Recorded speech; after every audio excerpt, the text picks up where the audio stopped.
माता पार्वती ने एक फूल बनकर महादेव के चरणों में आकर क्यों गिर गई?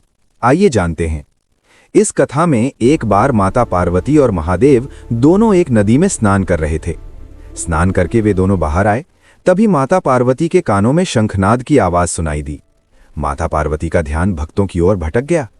तब महादेव ने माता पार्वती से कहा, हे देवी, तुम्हारा ध्यान कहाँ भटक गया है? माता पार्वती ने कहा, स्वामी, लगता है मेरी भक्त मुझे बहुत प्यार से बुला रहे हैं।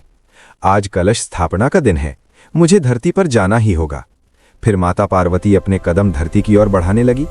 महादेव ने कहा, हे देवी, संभल कर जाना। माता पार्वती अपने भक्तों की पुकार सुनते हुए तेजी से जाने लगी।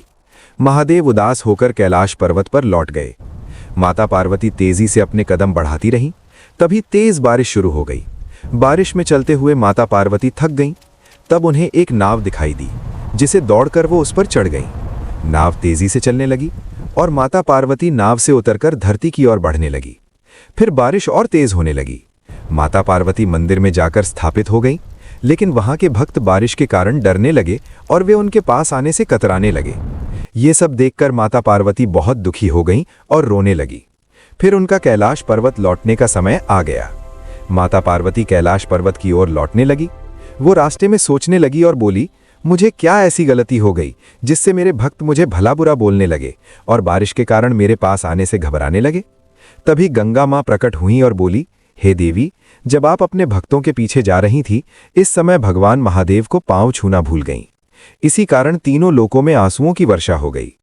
माता पार्वती रोते हुए एक फूल के पेड़ में छिपकर बैठ गईं और एक फूल बनकर खिल गईं। तभी महादेव उदास होकर वहां से गुजरे।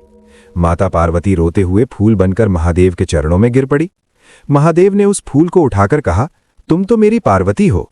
माता पार्वती अपने वास्तविक रूप में आईं और बोली, हे स्वामी, मुझे माफ कर दो। मैंने अपने भक्तों की भक्ति देखकर आपके पांव छूने को भूल गई थी।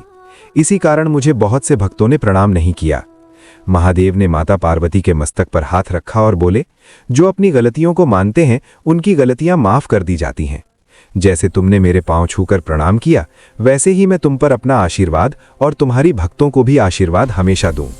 तभी बारिश थम गई और सभी जीव जंतु खुशी से झूम उठे। महादेव और माता पार्वती कैलाश पर्वत पर वापस लौट गए। तभी माता पार्वती बोल रही हैं, जो भी इस कथा को देख रहे हैं उसने मेरे महादेव के लिए लाइक और सब्सक्राइब नहीं किए।